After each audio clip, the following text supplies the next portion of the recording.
Hi guys, Andrew here with Headphones.com. Today we're going to take a look at the Meze Audio Elite, which is in this case right here. And this is a high-end over-ear open-back planar magnetic headphone that comes in right at around $4,000. So this is definitely out of my price range, but it might not be for some of you guys. And so in this video, we're going to check it out.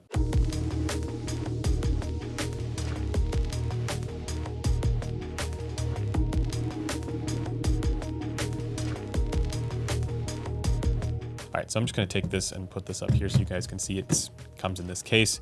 I'm going to give a quick disclaimer here. This unit was sent over by Meze for evaluation. This is a demo unit from them, so big thanks to Meze for sending that along for review. But of course, I've not been paid to say anything in particular about it, and all thoughts and opinions are my own. And with that out of the way, let's get right into the review. So I'm just going to take it out of the case here, and I took this with me on a trip recently and found that it was actually very easy to take with me just with this case. But of course, there's one quirk to the case, and it's that it doesn't stay open when you when you do that. You also get these additional pads right here, and then you also get a cable. Now, this one happens to be terminated in XLR, 4-pin XLR. You don't technically need to run this balanced because it's not a particularly difficult headphone to drive. And then you get the nice Meze card right here. I've also got the original Meze Empyrean right there, and you'll see how similar they look. Let me just get rid of this. So this is the Meze Audio Elite, which looks very similar to the Empyrean, which I have right here. And this is the Empyrean Phoenix Edition, which is, you can see it's a little bit of a different colorway there. It's red, which I think this is probably my favorite looking headphone, or one of my favorite looking headphones, especially with that red. And so yeah, if anybody has had a chance to see these in person, you'll know what I'm talking about. But in this video, we're going to be talking more about the Elite, and I will be comparing it against the regular Empyrean as well. Now, just as we get going here, I do want to mention there are two sets of pads here, but the default set of pads here, the leather ones, are they're actually quite a bit thinner than the previous leather pads. Let me actually just show you guys that. So these are the previous pads, and these are the Elite pads. So let me just actually stack them like that. So you can see it's basically, or almost half the size, half the thickness on the Elite pads. So that's a pretty significant difference there. Also, the inside of the original pads here, this was a sort of a perforated leather material. They still have the perforations on the inside of the Elite pad here, but it's more of a suede material on the inside. So there are definitely some differences between the two pads. I'm just going to put this back on the headphone here.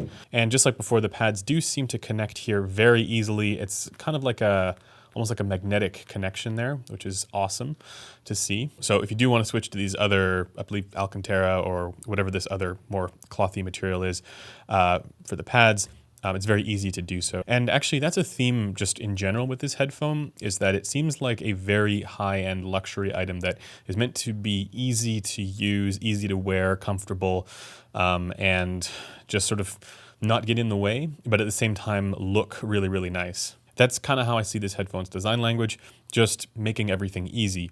Actually, I think with the sound, it's going for that as well, but we'll get to that. So you're looking at this and you're thinking, this is a fairly large looking headphone. It's probably not that comfortable, but actually, this is one of the most comfortable headphones that I've ever had the pleasure of wearing. Just like the original, and you can see it slides the mechanism for the arms to extend. It's just this very gentle sliding mechanism, just unbelievably well built for everything.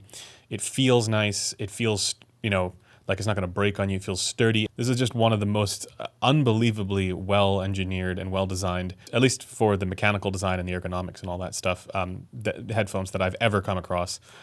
Just fantastic. You get the carbon fiber headband on the top, and then you have this sort of winged looking thing going on here, but that's also to make sure that there's a bit of clamp force, going in, but it's such a gentle clamp as well. Like everything about this, I mean, you do have a little bit of movement here for the yokes, and that's a spring-loaded action as well. So the whole thing, when you put it on, is, again, this is the most comfortable headphone. So, when I'm wearing it, I feel very comfortable and relaxed, and it's just these gentle pillows that are cushioning the side of my head. And when I take the headphones off, I am, immediately filled with that general sense of anxiety that is my day to day. So if it wasn't clear, I find these extremely comfortable. Just one quick note on the cable here. This cable is, I have nothing really positive or negative to say about the cable. It works fine. It doesn't get in the way. It's not the best cable, but it's also not the worst. I think, it's a little bit on the stiff side, but, nothing that really gets in the way. Certainly not as nice as the cable that is on the Phoenix, which is also Meze cable, because holy moly is this cable ever nice on this one. So would have been nice to see them include that cable in the Elite. All right, taking these off now. See, I immediately feel worse. This sucks. Life is hard without these headphones on. In any case, let's talk about the sound quality, and I'm going to begin with all the objective stuff, so the measurements and the frequency response. But just before getting into that, this is actually not a very difficult headphone to drive. It's fairly efficient. You can run this off of most devices. You don't need to run this balanced off of a balanced output for more power or anything like that. You can run this off of any basic entry-level amplifier that you might want to, but also you can run this off of tube amplifiers. And I actually had a lot of fun running this off of the Amps and Sound Kenzie. So this is also in keeping with that theme of making everything easy for you, even though, audiophiles like me, I think, we like making use of our high-powered amplifiers, and this isn't something that does that. But nonetheless, I ran this off of a wide range of equipment, including tube amplifiers. And I'll throw the graphs up on the screen here shortly, but as usual, I have to mention that the target here that I'm using is just a known data point. It's a reference point for a reason, and adherence to or deviation from a target is not the only thing that there is when it comes to sound quality. There's more to it than that. There are places where a headphone's frequency response can deviate from the target, and it'll be totally fine. And there are also places where it should deviate from the target, specifically at around 9K. But with the Meze Elite, I keep wanting to call it the Empyrean because it looks so similar to the Empyrean, but this has a very similar frequency response to the original Empyrean. Now, I have to just put all my cards on the table here. I was not a huge fan of the original Empyrean sound. I think that's no secret at this point. I found that the original Empyrean, it was a little too boomy and bloated in the bass for me, and then the upper treble, like 11, 12K and above, was just a little bit too distant from the mid treble. So there's a bit too much contrast there. And in both cases, the Meze Elite kind of improves on those aspects. And I say kind of because it doesn't completely change it. So there is still a familiarity there. You can see that it is well extended here all the way down to 20 Hertz, but the sub bass sits a little bit lower. And then you see that kind of weird looking driver mode all the way up into the lower mids at around 400 Hertz, where you see that sort of rise there. This on the whole is actually lower in general than what you get with the original Empyrean with the default leather pads. So it does improve a little bit on that boomy bass that the original Empyrean had, but this also looks a little bit more weird because it looks a little bit more sort of jagged there. Now, I wanted to double check that this behavior was how it actually sounds, and so I measured it on my head to see if it had that very abrupt kind of drop off there, and I found that it actually didn't. It was a much more gradual result on my head when I used the in-ear microphones. So I think this is just a function of the fact that it's sitting on an ear and cheek simulator. It's an industry standard Gross rig, but it's not an actual human head, and we have contours to the side of the head. But nonetheless, it is still something that I do boost with EQ. In the sub bass, and then that 400 Hertz, that rise up to 400 Hertz is what I kind of curb down as well. This might just be my preference for bass, but I much prefer a distinct sub bass shelf that hits right at around 120 Hertz, somewhere around there, and that's where it boosts up into the sub bass, rather than the opposite, which causes the bass to bleed into the mids. Right? You don't want too much of that upper bass and lower mid emphasis, because then the bass definition will get lost a little bit, as will the tonal clarity for the lower mids. And that does happen on the Elite as well. Not to the same degree as it did on the original Empyrean with the leather pads, but there is an element of that. So when I was listening to my piano jazz tracks that I like, a lot of the time when the piano tones would go all the way down into the lower tones on the piano, the lower tones would sort of get lost a little bit. So this is definitely something that I EQ'd down. Still, there are genres where this isn't much of an issue, specifically, rock and metal and heavier types of genres. They often don't fully token the sub bass frequencies, and so having a little bit more emphasis there in the upper bass, mid bass, upper bass, and then lower mids does give a lot more body and richness of tone. Now, apart from the dip in the mids between 1 and 2K, which is actually kind of similar to what some of the Hi-Fi Man plenars do, the ear gain region, so the upper mid-range and lower treble, it's all very smooth on the Elite, and it does follow the target there actually quite well. It's just a few dB relaxed, which I think is quite enjoyable. This is something that you know, it has ear gain and it's just got a little bit less of it, but it's very smooth. And this is probably the biggest strength of the tuning of this headphone's tuning.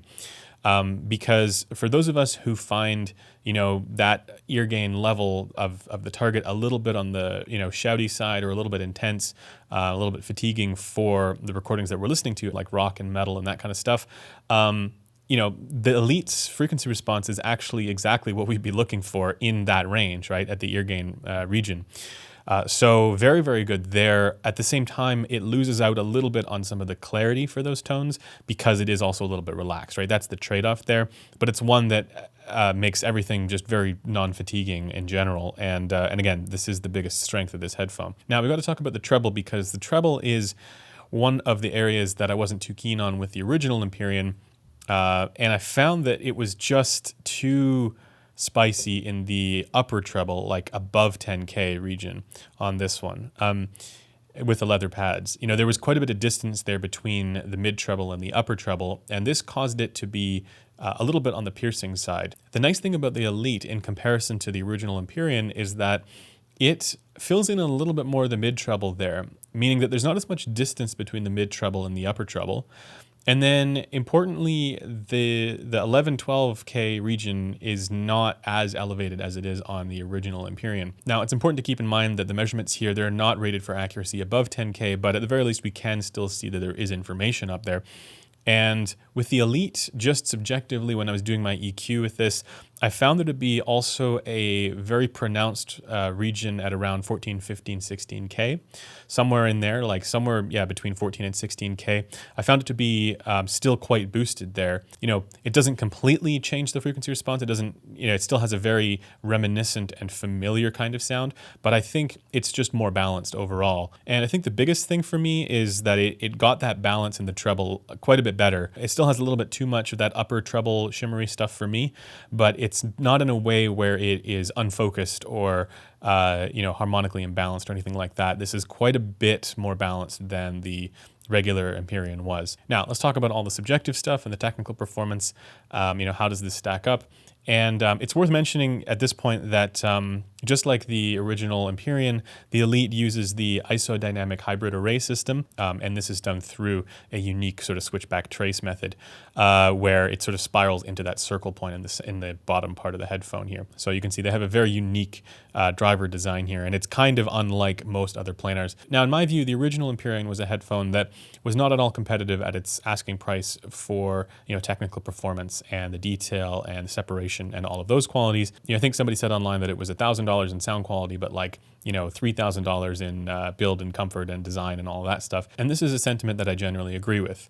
However, with the Elite, they have stepped it up a little bit, at least how I hear it. It does have a little bit better sense of image separation and distinctness. It does sound a little bit tighter. It sounds a little more well controlled. And the detail, especially for trailing ends of tones, I find to be a little bit better here. Actually, it's interesting because it wasn't like that was bad on the original Empyrean either. It just wasn't $3,000 good. If you looked at like the landscape there for other, you know, high-end headphones, the original Empyrean just didn't have the technical chops to, at least in my opinion, to compete. And with the Elite, everything just sounds a little bit tighter, a little bit more well-refined, a little bit more detailed, a little bit more well-separated for the images. Still not that great, but the Elite, I think, is a little bit more competitive there. Now, there is one category where both the original Empyrean and the Elite do very well at. It's a very natural presentation for space and stage. You know, if that's a key priority for you, these are worth considering. And it does actually go a certain way to, you know, the overall sense of enjoyment. Things are not, you know, intense. They're not upfront. It's just overall a very pleasant kind of sound. And, you know, speaking of macro dynamics and macro contrast and punchiness, this is also a little bit more on the softer side of things. This is a little bit more reminiscent of the Hi-Fi Man Aria in that sense, where it has bass, it's sufficiently well extended, but it's not, you know, super intense and it's not super physical. There's a kind of relaxed quality and softness to the whole thing, rather than the intensity of, you know, like an HE6 or something like that. So throughout this video, I've been mostly comparing the Elite with the original Empyrean here. And as I mentioned, you know, it's not like this is dramatically different or dramatically better. It's just a little bit better. That's sort of how I hear it. It's just, you know, on all fronts, basically. When it comes to its frequency response, it's a little bit better, which I actually, you know, the frequency response had strengths on the original as well, especially for that upper mid-range. And this retains those strengths. It's just a little bit better in some of the, you know, areas that I found to be a bit of an issue. And then it also sort of dials it up a little bit when it comes to the technical performance, you know, detail and all of that stuff, the subjective stuff. But at the same time, this is a $4,000 headphone. So I've been comparing it as well against the Odyssey LCD4 here and the Focal Utopia, the DCA Stealth, which is over there, and a couple of other headphones that are, you know, these sort of high-end flagship headphones. And it still doesn't reach that level. So compared to the LCD4 here, the frequency response is definitely better on the Elite. This one actually does have the new pads, and even with the new pads, the Elite has a better general balance there overall. However, the LCD4 is definitely still steps ahead when it comes to the overall sense of, you know, image clarity and detail and all of those qualities. So again, I like to use the window analogy. If you're looking through a window at, you know, a scene, how clear the window is going to determine how many details you can see in the scene. Or another analogy would be the sharpness of the lens. The lens is sharper on the LCD4, even though the colors are maybe more accurate on the Elite. That's sort of how I would describe it there. Compared to the Utopia is also a headphone that punches way harder, even though it doesn't have quite the same bass elevation as the Elite. So yet another example of that quality not being uniquely associated with bass level. And also it's just a little more detailed there, you know, for trailing ends of tones. And the incisiveness is a little bit better on the Utopia as well. And then I did compare it against the Hi-Fi Man's Susvara, but that's a $6,000 headphone. So it's, yeah, I mean, the Susvara was definitely a step above as well. And realistically, I would place the Meze Elite in closer company with the Odyssey LCD-X, with the caveat that this has some unique aspects to its frequency response that might be more enjoyable than what you get with the LCD-X. So, you know, it's funny because like it feels like when I'm doing these reviews of these headphones that, you know, where they're not, you know, quite competitive at the price tag, you know, sometimes it feels like as soon as you say something like that, it's like, you know, immediately this is a bad headphone. And I don't hear it that way. This actually sounds quite good to me. It's very enjoyable to me. It's just not $4,000 enjoyable. And really to bring up something that I mentioned at the beginning of this review, this sounds to me like they've just made everything easy, everything pleasant, everything is just chilled out a little bit. And I like it. It's a quality that I quite like, and it's a headphone that's very easy for me to listen to for long periods of time. It's merely that I don't find the Elite to be quite as competitive at its asking price, similar to the way that I didn't find the original Empyrean to be quite competitive at its asking price. So my conclusion is basically that while the Elite improved on many of the things that I wasn't too keen on with the original Empyrean, and it did also improve some other aspects as well, you know, in the technical performance and the subjective stuff like detail and so on. The improvements are also not proportional with the price increase. So the same reasons that you might have gotten the original Empyrean, I think, you know, the benefits to comfort and the amazing build quality that this has and the design and all of it, those should probably play a role in your decision, you know, whether or not to purchase this headphone. In any case, that's going to do it for this video. And again, big thanks to Meze Audio for sending this in for a review. And I'm going to see you guys in the next one. Bye for now.